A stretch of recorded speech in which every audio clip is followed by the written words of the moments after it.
C'est quoi un virus? Et comment ça marche? La pandémie due au nouveau coronavirus nous a soudainement rappelé que nous étions bien peu de choses et que Renault devrait définitivement arrêter la chanson. Coronavirus. Connard de virus.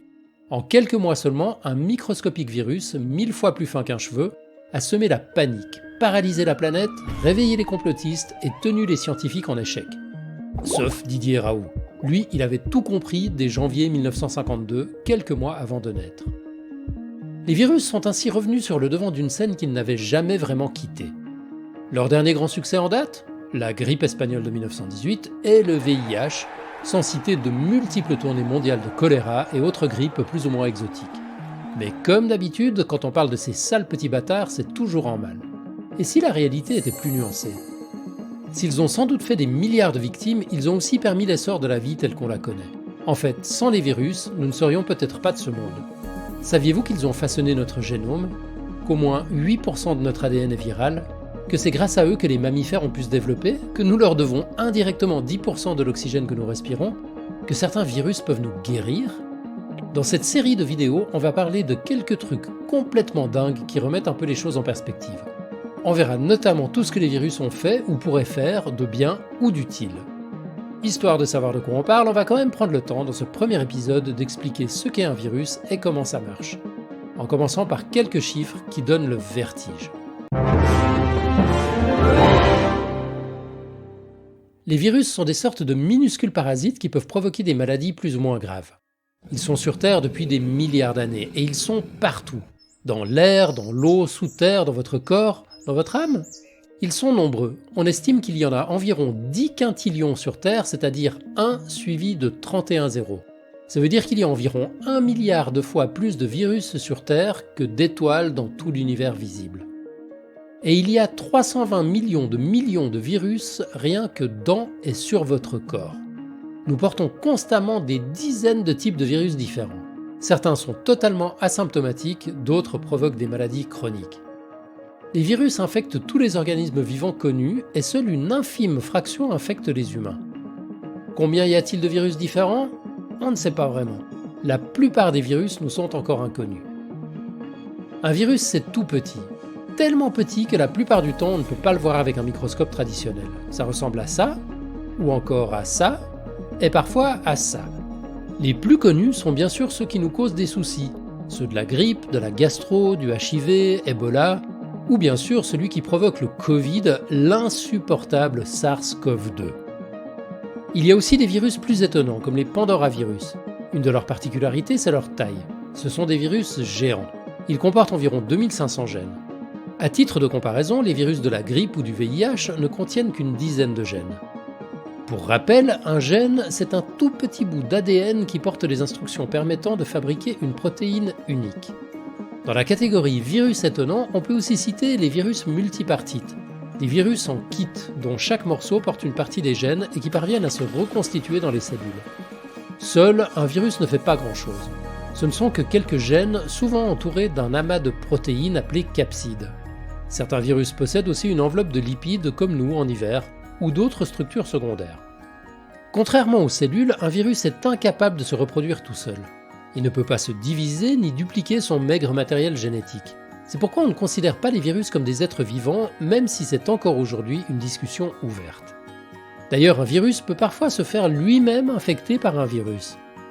Certains virus peuvent infecter de nombreux organismes, d'autres n'infectent que quelques espèces. Pour se reproduire et éventuellement devenir dangereux, un virus doit tout d'abord s'attacher à une cellule, comme un robot spatial sur un astéroïde. Cet arrimage se fait au niveau des récepteurs qui parsèment la surface d'une cellule. Les protéines du virus peuvent s'y fixer. Selon la composition et la forme des protéines, un virus a plus ou moins d'affinité pour tel ou tel récepteur cellulaire, c'est-à-dire qu'il va s'attacher plus ou moins facilement à la surface de telle ou telle cellule. Par exemple, un virus qui aurait la tête de Bart Simpson ne pourrait s'arrimer que sur une cellule dont les récepteurs ont cette forme. Et ces virus-là n'ont jamais trouvé de cellules hôtes.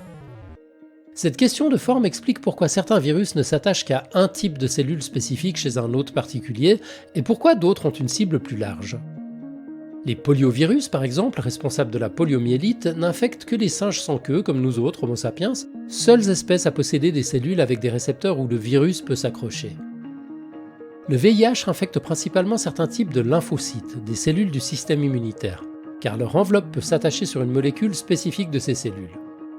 Les virus de la grippe infectent principalement les cellules de l'appareil respiratoire, car leur enveloppe se fixe sur les acides sialiques, des récepteurs spécifiquement présents à la surface de ces cellules. Bien sûr, tout cela se fait automatiquement, le virus n'a aucun pouvoir de décision. Une fois arrimé, le virus doit réussir à rentrer à l'intérieur de la cellule. Pour ça, il existe plusieurs mécanismes. La cellule peut en quelque sorte manger le virus, ou celui-ci peut fusionner avec la membrane qui entoure la cellule. Ou encore, le virus peut creuser un trou dans cette membrane. Rien que ce sujet-là mériterait une vidéo. Une fois à l'intérieur de la cellule, le virus se fait un peu abîmer et se retrouve réduit à son expression la plus simple, ses gènes. Et c'est là que les choses peuvent partir en couille, si vous nous passez l'expression. Les gènes viraux libérés vont se retrouver dans le centre de production de la cellule.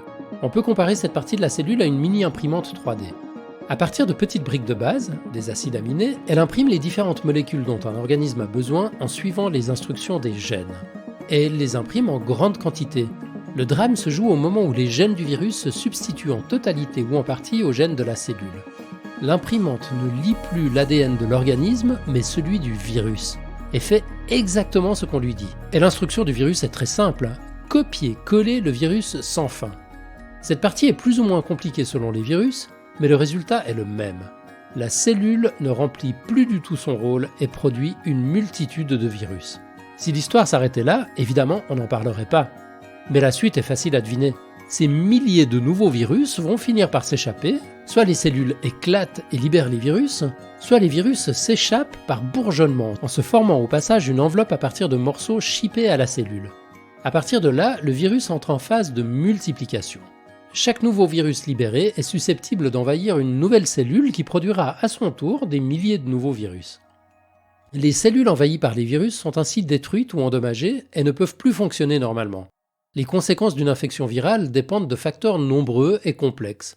La destruction ou l'altération de certains tissus peut affecter le fonctionnement de certaines parties du corps.